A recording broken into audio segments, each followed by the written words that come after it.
Assalamu alaikum ve rahmetullahi ve barakatuhu. Dünyanın her qaysı joylaridagi aziz Sharqi Turkistonlik qarindoshlarım, hammangizlarga Allohning güzel salomlari, rahmeti, mag'firati bo'lsin. Men qarindoshingizlar Anvar.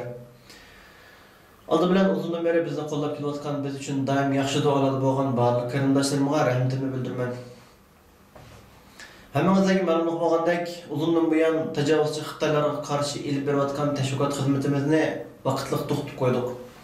Bunun asas sebebi olsa, xizmetimizden texmo kengayişi, texmo sistemlik muntazam ilib berilishi uchun bir mezgil tayyorlik qildik.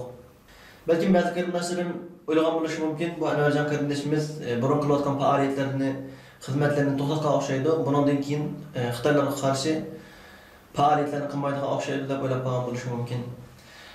Bugünkidek vatanimiz Sharqiy Turkistonda xuddi do'zax azobini yashayotgandek millionlarcha qarindoshlarimiz qul qilinayotgan, qirg'inchilik uchrayotgan, turmalarga tashlanayotgan, hijoblari tortib ilingan vaqtlarda bizning bir musulmon bo'lish, bir inson bo'lishimiz bilan bu tajovuzchilikka, bu xorlikqa qarshi harakat qilmay sukut turishimiz hargiz mumkin emas. Agar biz bu kunlarda sukutda harakat qilmay turib qolsak, dunyo va oxiratda Alloh subhanahu va taolo bizni xorlikqa tashlab qo'yadi.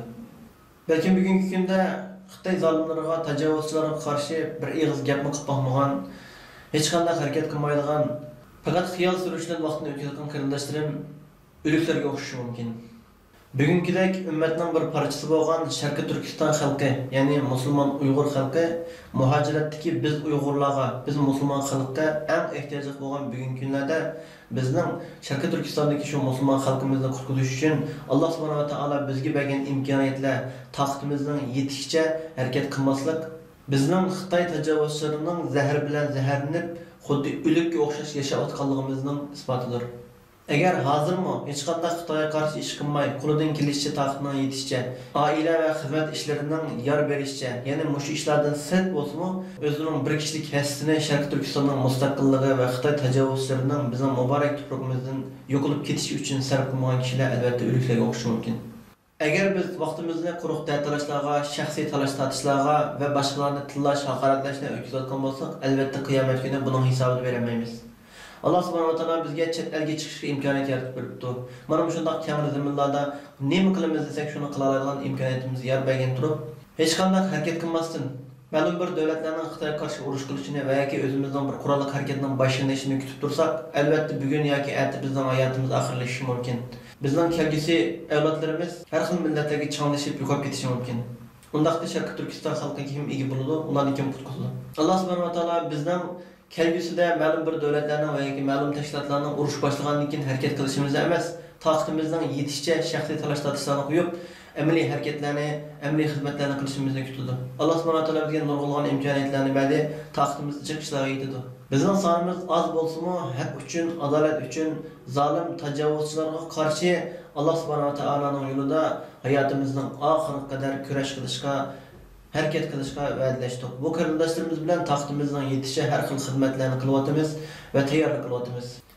Biz chet eldagi Sharqiy Turkistonlik musulmonlar albatta o'zaro bir-birimizni qo'g'daydigan, bir-birimiz bilan hamkorlashadigan, har jihatdagi jismoniy, ruhiy va iqtisodiy jihatlarda bir-birimizga yer yo'lakli bo'lgan bir sistemini, bir qurilmani hosil qilishimiz kerak.